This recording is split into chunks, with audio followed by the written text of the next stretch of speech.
to give you a true candid view on what it costs to properly, correctly get a visa and live in the United States. Up to now, so I've paid for 3 visas, I'm probably looking at somewhere in the region of $30,000 to $40,000.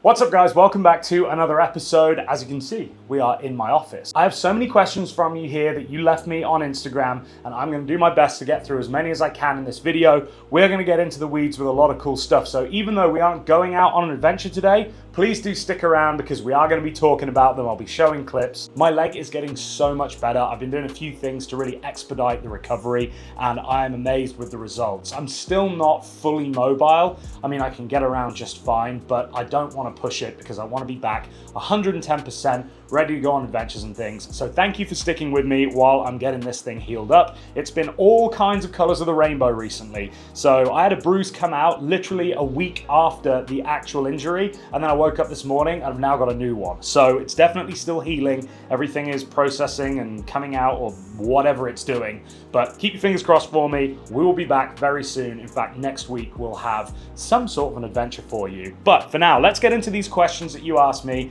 and answer some of the juicy ones. Okay, first question from Leon T. He says, do you feel safe in the US? Do you own a gun or something else for daily protection? In short, yes, I do feel safe in the US. The world is not how it used to be. There's obviously a lot of crazy things going on. There's been stuff happening in the UK recently with knife crime. Obviously here in the US, there is more gun crime because there are more guns. So I think inherently the world is not how it used to be. It's not necessarily as safe as it used to be, and there are all sorts of things that we could blame. But just to answer your question succinctly, yes, I do have something to protect myself. I am absolutely for people carrying things that allow them to protect themselves, as long as they are trained, as long as they are licensed, and as long as they are regulated. And that's kind of where I stand on the matter. I'm leaving it relatively open-ended because we're on YouTube and they don't like talk about that kind of stuff. But yes, Matt Day 1502 says, any plans to return to the UK, and what are the pros and cons of both the UK and US living? I wouldn't ever go back to the UK to live. I think if I was going to go anywhere, I would just go somewhere else. Costa Rica looks like a very nice place. I'm really holding off visiting Australia because I feel like I would want to move there straight away. So the short answer is no, I'd never move back to the UK, but I do love going back to visit. I absolutely love going back there, and there are questions later about that, so I'll wait to answer those then. The US, as cliche as it sounds, is the land of the free. The things that I can do out here are just not opportunities that I would have back in the UK. The fact that you can drive from one side of the country to the other, and it's like you've driven through multiple different countries. You've got places like here, which is the desert, and then you've got 4 hours away the coast with palm trees and beautiful beaches, and then you've got mountains, and then you've got everything, you know, metropolitan areas. It's just such a diverse country with such diverse people, and I love that. I absolutely love it. You can come to America and you can find your place. There will be a place for you here. Calvin Rinkinen, that's a fun name, says, what's your favorite thing you did to the Explorer? So the Explorer is my SEIDO Explorer Pro. It's the big camping, touring PWC that I have, that I've done multiple amazing trips on. The favorite thing that I've done to that is probably a combination of everything. So the last build that I did, which was the nav lights in the front, the amber spotlights, dual batteries, bilge pump, the front rack system that I designed and had made, that whole setup was awesome. And I am definitely looking forward to the version 2 of the ski, which I'm currently working on. Obviously, you guys know that I got the Explorer Pro 230, my 170 that I did all the build to. That one has to go back to SEIDO because I'm sponsored by SEIDO, so I return the units and then they give me new ones. So that one I haven't built yet, and I have some crazy plans for it. So it's gonna be like the 170 was, but even better. Eastwood Goff says, how do you feel about the community of Havasu now that you've been there for a bit? I love it here. I can't stress enough just how inclusive people seem to be here. I've met so many amazing people. I've got the best work-life balance now. I get to go out on the lake. Diesel is the happiest he's ever been. Just the community spirit here is so nice and so refreshing. Coming from Los Angeles and then Orange County, I missed that sense of community there. I didn't get it as much there as I realized that I needed. And I think because I moved from a very small town straight into LA, it just slipped under the radar. I just kind of got used to the new norm, which is living in a city with tens of millions of people and on top of each other. Whereas now that I've moved to Havasu and I've got space and I have neighbors and I have the ability to, really integrate meaningfully into the community, I realize how much I missed that. So I love it here. I absolutely love it. I love the people, whether that's the locals or the people that come in to enjoy this beautiful part of the world. So yes, it's amazing. If you ever come to Havasu, go to the local bars, get talking to people. People will talk to you. That's what happened with me. People just started to talk to me, and I had built this network of friends before I even moved here. So yeah, it's a great place. I love it. In a way, I don't want to promote it too much because I don't want everyone moving here because it's such an awesome spot. So yeah, if you are a Havasu local and I have met you or I haven't met you, just know that I'm so happy to be here and thank you for welcoming me the way that you have. It is amazing. Sani Cola's brand, Sani Cola's? I think that's right. Can I join your SEIDO Jet Ski Club from Long Beach, travel to Catalina? Absolutely you can. It's called the SEIDO Senders. If you send me a DM on Instagram, I'll invite you into our private Instagram group. And if you're on Facebook, Google SEIDO Senders, join and one of the admins will approve you and you can get involved in all of the rides we do. I think we've now got 60 or 70 members here sort of on the West Coast, and I'm looking to branch out and make more of a community of PWC riders. Not that you don't have to ride a SEIDO, it doesn't matter to us. It's just called the SEIDO Senders because a lot of us do. But yeah, I'm trying to build that community here in Havasu as well, people that want to come and ride with us. So yeah, SEIDO Senders, DM me personally on Instagram or you can find us on Facebook. Next question is from Jack Stonich, and he says, do you still have your VW Golf? I do, and it has been off the road for a while. It's currently up in San Jose at Precision Motorworks. I had an issue with a misfire. I tried to diagnose it down here. I did everything that I could do. I'm not a mechanic. I know my way around an engine, but I'm definitely not a mechanic. So I did everything that I could think of, couldn't figure it out, and so I sent it up there, and they've been working on it, and we're doing some extra little goodies to it as well, which would be nice. Just stuff to help with the hot weather out here and just make it even better. But yes, I do have the Golf. I absolutely love it still, and I can't wait to get out here and go and explore some of the roads in that. Obviously, we've been doing a lot of off-roading in the truck. We've been doing a lot of exploring the river on the SEIDOs. Well, let's go and find some cool driving roads for the Golf. Gary says, what is your go-to service station drink and snack combo? UK and US versions, please. What a great question. Here, it is typically a machine Diet Coke, so from the soda machine, just tastes better than the bottles or the cans, and Takis Fuego, which if you're not from here, they're like these little, imagine a Dorito, and then roll it up into a tube and then make it hot and spicy. That's what a Takis is. I love it. I absolutely love those. So that's kind of my go-to. I also like the Tajín corn nuts. So Tajín is like a Mexican, it's like a sprinkle that you can put on fruit. You can put it on, it's got like chili, lime, it's sort of tangy, it's a little bit spicy, it's a bit salty. I love it, I absolutely love Tajín.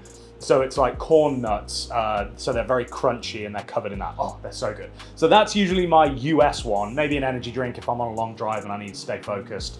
And then in the UK, I love a meal deal, like a petrol station meal deal. So that's typically a sandwich, a bag of crisps, and a Diet Coke. Bottle because they don't have the machines there for the meal deals. And sandwiches wise, it depends. I used to get the egg and cress sandwiches, which I loved. Now they do like the plant-based like Plowmans and things. That's really good. Plowmans for you Americans is like cheese, pickle, not pickles, but like a Branston pickle, lettuce, tomato. It's a really good sandwich. And then I'll typically do Walker's Max Ridged Salt and Vinegar. That's my favorite crisps. Or what are the other ones? McCoy's, the McCoy's Ridged Salt and Vinegar. They're pretty good too. So that's my two go-tos. P. Estevez08 says, hey Adam, love your videos. Do you prefer riding the ski in the sea or lakes in Havasu? That is a great question. I love riding on the ocean, playing with the dolphins, going to far-flung places, that sense of just being in the middle of nowhere. I absolutely love it. Obviously, I cut my teeth riding on the ocean. That's where I got my Fish Pro when I first started riding for SEIDO, and then the Explorer, and I've done upwards of 1,000 hours out on the ocean. I love it. That being said, I also love riding the lake and the river here. Now, lakes themselves, just a lake, it has to be a special body of water for it to be fun. If it's just a lake and there's nothing really to do, the act of just riding the Sea-Doo isn't what I ride for. I ride for the adventure, I ride for the destination. So I don't want to go from point A, ride around and back to point A. I want to go from point A to point B to point C, and make it an adventure. So the beauty of this part of the river here is that A, we've obviously got multiple stretches between dams where there's so much to see. The Parker Dam and the Davis Dam is this section here. It's about 80 miles-ish, and you've got everything from Lake Havasu, beautiful big open lake, all the way up to the Gorge, which is the mini Grand Canyon, and then you've got towns and I wouldn't call them cities necessarily, maybe Laughlin's a city, but you've got built up areas on the water. So it's very cool to explore the whole stretch of river. And then if you go further down, the Parker Strip is very mellow but beautiful, and then keep going down from there and you get into farmland and you guys have probably seen the videos. It's not my favorite part of the river, but it certainly is an adventure. So I like both of them for different reasons. Riding freshwater obviously is easier on the ski. You don't have to flush it out. You don't risk the corrosion that you get with salt water. But then again, I rode my Explorer Pro and my Fish Pro out in the ocean 3-4 times a week and never had any issues with that because I flushed it and maintained it properly. So it's easier to ride on a lake, but the adventure that you can have on the ocean is perhaps greater, maybe. Aceman W says, any footage of your Wipeout? So no, unfortunately not. I did think about putting my GoPro on, but I was just practicing for this race that I have coming up. And so I wasn't really thinking about filming content. I just wanted to rip it and grip it. Well, rip it and then flip off it. If you don't know what happened, I was on my brand new RX PX 350, I wish 350, well actually maybe I don't, 325, which is a supercharged race ski, for a better word, from SEIDO that I just got. And I'm going to be hopefully doing some racing with it. Well, I took it out down to Body Beach, which is the buoy course, or the buoy course, the racetrack that we have down here on the lake. And I ejected myself at 58 miles an hour, 60 miles an hour. When I came off, I did a couple of backflips and somehow my right leg ended up being ripped up above my head, sort of in the splits. And I've torn or very, very, very badly pulled my hamstring. The reason I say tear is because I can feel there's a knot up there, there's a lump, and also the sort of pain that I'm getting at certain times when I move it certain ways. That's what I think. Now, a lot of you, why don't you go to a doctor? Honestly, because there's nothing they can really do. You have to rest it, just look after yourself, and that is what I've been doing, amongst some other things as well that have really been helping. Basically, I'm just resting it up, and the recovery that I've had so far has been amazing. So I'm hoping, give it another week or 2 weeks, and I should be good to start building that muscle up again. I'm gonna have to rehab it. I'm not gonna be able to just get back on. I don't think I'm gonna be able to do the race. I don't think it's safe. I actually have a trip to Catalina planned at the end of August, and I wanna be fit and ready for that. So that's my focus. Yes, we'll be filming it. Yes, it's gonna be crazy. We're going over there with 50 plus people. So you're not gonna wanna miss that one. I don't wanna miss that one. So I think that's my priority. And then I can train, I can get fit, and then next year I can start racing properly. Talking of getting fit, I'm actually doing a workout plan program from a friend of mine. Go on Instagram, check out Jet Pump Fit. It is specifically tailored for people that ride PWCs, and I unfortunately haven't been able to start it yet because the day that I was due to start was the day that I did this. Some people might say that's a coincidence, but go and check it out if you are interested in getting online workouts with a personal trainer, specifically involving jet skiing and PWC riding. Aria Afrosabi, I think that's how you pronounce it, I apologize if it's wrong, says, what were the top 3 reasons you left California? Don't get me wrong, I love California and I loved living in California. The main reasons that I moved, number 1, I wanted more space, and to get the sort of space that I have here in Havasu in California would cost me, honestly, I'd probably be paying $10,000 to $12,000 a month in rent for the space that I have here, which just, not only can I not afford that, but even if I could, I wouldn't. The other thing is just, I wanted a change of pace. I've been in California now for 8 years and I loved it out here. Every time I'd come out to Havasu, I absolutely loved it. And so I just figured, why not? I'm young, I'm able to do these things, I'm able to experience different things in life. why not? What's the worst that could happen? If I don't like it, I can move back, which isn't gonna happen because I absolutely love it. And number three, the cost of living in California truly was getting beyond a joke. While I was still able to afford it, it wasn't making sense anymore. The juice wasn't worth the squeeze. When I first moved out there, I knew it was expensive, but it was the California lifestyle tax. You know, you just paid that money because it was a beautiful place to live and you got all the perks of living there. Unfortunately, the state has not been run very well and it is just on the decline, which is why so many people have moved out. So realistically, I love going back there to visit. I really enjoy going back and seeing my friends and experiencing the beauty that is the Southern California area that I used to live in. But it makes more sense for me now to be based here full-time and travel the 4.5 hours back there, like I just did yesterday, than it does to be based there full-time and then come out here. So that's my main three reasons. Adam1873, when eligible, will you be applying to become a US citizen? That would be my dream. That's a good question. There's no reason why I wouldn't. Right now, my focus is on getting my green card, which is the application that I'm going through. If you are unaware, I'm currently here on an O1 work visa. I'm on my third one now. So I have to renew that every 3 years. I have to meet the requirements for it every time and go through the whole process and pay all of the money. And so my next step will be to apply for my green card, and that will then give me 10 years rather than every 3. And the renewal process is much easier and much more cost effective. To give you a true candid view on what it costs to properly, correctly get a visa and live in the United States, prices will vary depending on whether or not you do it yourself or you get a lawyer. I've always got a lawyer because it's not my job to apply for visas. You know, I'd rather have an expert do it for me just so that I don't miss anything and so I have the best chance.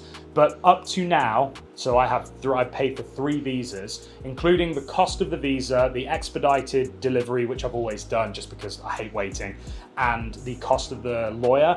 I'm probably looking at somewhere in the region of $30,000 to $40,000 that I've spent on that whole process. My last one, for example, was $15,000. So it is not cheap. And a lot of people ask me, is it easy? And the honest answer is, it's easy if you meet the criteria, but it took me 27 years of my life to gain all of the faculties to be able to fulfill that criteria. So if you fulfill the criteria, then technically at the point of applying, no, it's not difficult. You just have to make sure you check the boxes, but it's all the legwork that goes into it, right? It's the whole like overnight success. People see people blow up online and they think that it's an overnight success, but they don't take into consideration the years that they've put in to get to that point. So in terms of getting a citizenship, which is where you get a US passport, that's a bridge that I'll cross when I get further down the line. I'm not sure. I'm not against the idea, but I'd also just need to see what the benefits of doing that would be versus just being in the US on a green card. Boots and Cats Meow says, hey Adam, do you think you would ever do more than 1 episode per week? Honestly, I don't. And the reason why is for me to create the type of content that I create, it's too difficult. You know, when I go out and I film, it's typically a day or 2 days to plan the shoot and then go out and execute. You know, if it's an overnight trip, then it could be 3 days. And then I've got to come back and edit, and every video takes me at least 1 full day to edit, sometimes a couple of days. So when you factor that in, if I have 2 days shooting and then 2 days editing, that's 4 of my 7 days, and then I still have to do everything else that it takes to run the business, and I've got the dog, and you know what I mean? Like, it's just, time is limited. And so to keep the quality of my content high, I can't do more than 1 a week. And the only way that I could ever see me doing more than 1 a week would be by getting a full-time editor. And at this point in time, I'm just not in a position where I really want to hand over that responsibility to somebody else. I enjoy editing my videos. It allows me to tell stories, and until I meet the right person that could take my vision and replicate it at least as good as me, if not better, then I'm happy to do it myself. So I'm gonna stick to the 1 a week, keep the standard of the content high. I mean, truth be told, doing this kind of video, I feel like I'm letting you guys down because it's just me sitting in my office. The flip side of that is if I did do videos like this, I could shoot 5 or 6 of these in a day, and I could be putting out content, you know, 2-3 times a week. But I don't want to. I want to be out there adventuring. I enjoy this, and it's really cool to connect and give you an insight into, you know, what it is that I do and what makes me tick and answer these questions. but it's not why you're here. And I know it's not. And if you've got this far, I appreciate you hanging around, and we've got some more juicy ones coming. So thank you for the support, because by you watching these videos, even though it isn't me out there getting crazy in nature, it does support the channel and allows me to keep doing this. So I appreciate it. Jack Stonnet. What is the scariest moment you've had while out on your ski? Quite frankly, I've never had a truly scary moment. I've had a few bum puckering moments, and obviously I've had painful moments, but scary, the Desert Storm riding back in the midst of all of those fast boats, that was pretty tense. I wasn't scared, I was in control, I had a plan, I knew what I was doing, but it was tense. You've got boats whizzing by you and the water's choppy and it's windy and it's raining. That wasn't the most pleasant riding I've ever done. But was I scared? Not really. Being out in the middle of the ocean, crossing to Catalina, I did one time see like a swordfish, I think it was a swordfish, that swam under me that was longer than the ski. My bum puckered, not gonna lie. There was a little like, oh, what is that? And that's it. And then you kind of go, oh yeah, I'm in the ocean, that's where they live. So realistically, no, I haven't had any scary moments on the ski, just a few more stressful than I would like scenarios. Fuel is 77. You like Havasu enough to buy a home and make it permanent? Absolutely. I think Havasu would be the perfect base for me to then travel out and do everything else that I want to do. The space that you can get here, the community, the lifestyle, everything that I've already spoken about in this episode is a reason why I would love to call Havasu my home base and then be able to travel. And you know, I've got space here where I can store my stuff. I'm not paying a bunch of money to keep it in storage units or down at a boatyard or anything like that. The space that I have here is perfect. So yes, I 100% would consider buying a place in Havasu and calling this my home for sure. JJar or Jar 27346 says, would love a tour of your new home. Leads on from the last one. So I'm not going to do a tour of my house. I do value my privacy. Obviously, I share a lot with you guys online anyway. You see the areas of my house that are worth seeing. You know, the shop, the RV garage, whatever you want to call it, where I film a lot of stuff. That's where all the toys are. I'm building that out to look really cool, and I've actually just got a brand new lev rack shelving system that is going to be so sick once I've built it, because it's 24 feet long and I think it's going to take me a while. But that is going to be my cool shooting space. Everything else is just, it's my sanctuary. It's my living room, it's where I like to hang out, my bedroom. I know you guys would like to see it, but for me, I like to keep some things offline, and I'm sure you can appreciate why. And so yeah, you'll see the cool bits. This is my office, this is where I work and where I edit. And then yeah, all the fun parts of the house. Yeah, you can see those enough. Jajar, same guy, is it true that you're a 4th Dan karate black belt? Do you still train? It is true. I am a 4th degree black belt in a Korean style called Tang Soo Do. It's somewhere between Shotokan and Taekwondo. I did it from the age of 4 until I moved out to America at 26 or 27, however old I was. I used to teach back in the UK. That's what I did as a job when I was, I think my first class. I taught a kids class when I was 17, and then I graduated up, still taught kids, but then taught adults. Martial arts is such a passion of mine. I love watching UFC.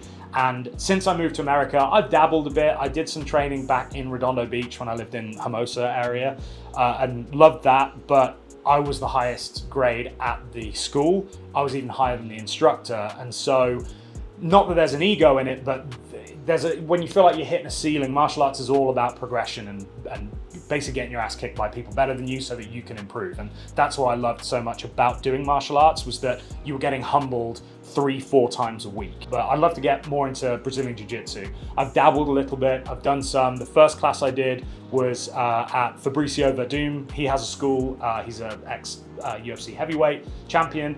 He trained or had a school back in Venice Beach, California, and I trained there. The very first class I went to, they partnered me up with a 14-year-old girl. I was like, this doesn't make sense. I'm 220 pounds and she's 100 pounds.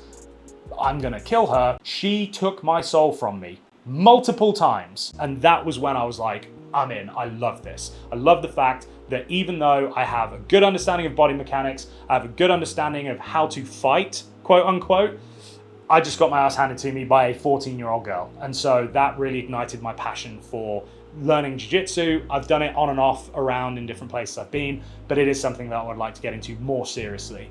So I'd keep up the karate, the punching and kicking, training, doing my own training at home, just so that I don't lose that skill set. But I would love to really get back in as a white belt, be humbled, be challenged every day, and learn something new, learn a new skill. So RD McGee says, honest thoughts on the 170 versus 230 Explorer. Was it worth the extra money / easier to cut up? I'm not sure what the cut up thing is, but I'm gonna be doing a video comparing the 230 to the 170 in the next month or so. So I will save my opinion for that, but there is a difference. I do have a strong opinion on it, and it might not be what you think. Jaded Jordan says, are all of your vehicles still broken down? No, Jaded Jordan, they're not.